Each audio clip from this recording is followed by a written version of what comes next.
Lesson 5, Introduction to Self-Defeating Beliefs. So what is a self-defeating belief? It's a personal belief that you have that makes you vulnerable to mood swings and conflicts in your personal relationships. Unlike a regular belief, a self-defeating one is usually accurate but will contain some type of cognitive distortion. They're often created in childhood and they can last through a lifetime. So there's several different examples in our readings about self-defeating beliefs. Some of them revolve around perfection. Self-defeating beliefs revolving around perfection include beliefs such as you need to always be happy and in control. You must never fail or make a mistake. People won't like me if I'm flawed. I need to stay strong. And if something is wrong, it's my fault. There's also examples in our reading revolving around fear. If I'm alone, life is not worth living. Anger must be avoided because it's dangerous. I can't do it. If I'm criticized, I'm not worthwhile. If I make a mistake, something bad will happen. I can never be happy. My challenges are too great. Other types of examples may revolve around others. People should always stay married. People should never fight. People should not lie or steal. If someone does something wrong, they should be punished. If someone is successful, they should be praised. Examples revolving around emotional needs. My problems will never be solved. I'm worthless. If I worry enough, it will make everything better. I'll never be happy. Let's look at some examples of self-defeating beliefs. So on worksheet number 11, you can identify some of your own self-defeating beliefs. Now, as usual, they don't have to be yours. They could just be ones that you have noticed. For example, revolving around perfection. I always have to be the best. I always have to win. Revolving around fears. I'll never be able to do it. So what you'll do on this worksheet is you'll just take here and you'll fill in an option. So I must always be right. And just continue to add those so you can create your own self-defeating beliefs.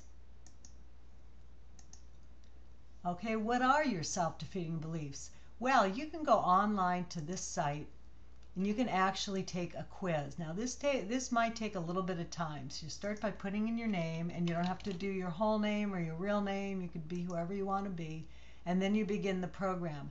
Now this quiz is really helpful because it's going to give you some information on background about self-defeating thinking. So you can look at that and read about that. You'll get some other views and some really interesting ways that they can use that other people have self-defeating beliefs. And then you can go back and you can look at the questionnaire.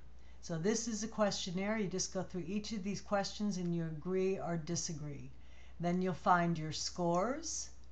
You'll get your scores and your, I didn't fill out any questions, but these would be some of the self-defeating beliefs that you might be identified with having. Next, on this page, it lists, according to this person, the 12 self-defeating beliefs. Now, you can go to different places online and find other types. And I think that a lot of us have our own individual self-defeating beliefs. But these are some that are identified on this website. And then some self-help techniques from here. You can go as far on this as you would like. But this is one way you could find out what your self-defeating beliefs are. All right, now another way to find out what your self-defeating beliefs are is to try the "why is that bad" technique and look at your negative comments and see if you can identify the self-defeating beliefs. Now when you do this, you might want to have a list of some self-defeating beliefs in front of you. We do have a one-sheet page in your handouts, and these are the ones that we mentioned in our readings. So you can maybe have these beliefs in front of you as you're doing this worksheet. So worksheet number 12 is the one that guides us through it. So you take your negative thought, such as my pot roast is probably going to burn. You have everyone coming over for dinner, you're going to make pot roast, it's probably going to burn. If this were true, why is that bad? Well, because everyone will think I'm a bad cook. Okay, if that's true, why is that bad? Because I'm supposed to be a good cook. Everyone says I'm a good cook, and if it burns, then I'm not a good cook. And if that's true, why is that bad? Well, I want people to feel highly about me, and if they think I'm not a good cook, they won't.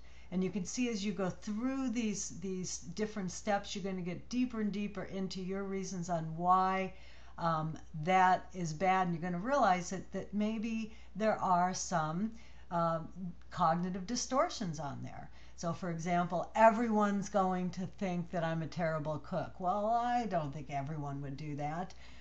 People will call me a terrible cook. Well, that's labeling, you know. So these are some of the cognitive distortions, and maybe the self-defeating beliefs is I always have to do everything right, and you know, I can't ever fail at something. So you can use that worksheet to help you figure out which self-defeating beliefs you mentioned on worksheet 12. Okay, now you can modify your self-defeating beliefs. The first one, you've done this before, you could take the advantages and disadvantages of a self-defeating belief that you want to change. For example, I always have to be right. And what are the advantages to believing you always have to be right? Well, you set pretty high standards. People think you do things well. You might get a lot of praise. But some disadvantages, boy, that's a lot of stress to always have to do things right. And what about when you don't do things right? How are you going to feel then?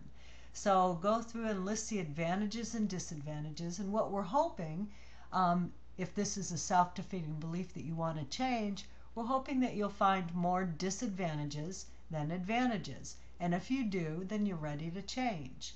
If you don't, well, then you're not ready to change that self-defeating belief. So if you're ready to change it, you take that belief and then you write a paragraph on why it can be self-defeating and what type of problems can result from this mindset. So worksheet 14 will help you do that. So you list the self-defeating belief that you have. I always have to be perfect. Why is this a self-defeating belief? What harm is done by believing this? What type of problems have you had because of this belief? Why should you stop insisting on this self-defeating belief? And hopefully at the end of this, you'll realize that this is something you really don't need to continue to believe. And you can make things a lot easier on yourself that way. All right, and so that's it. Not a lot of reading, but a lot of thinking on this one. And next week, we're going to be talking about self-esteem and procrastination.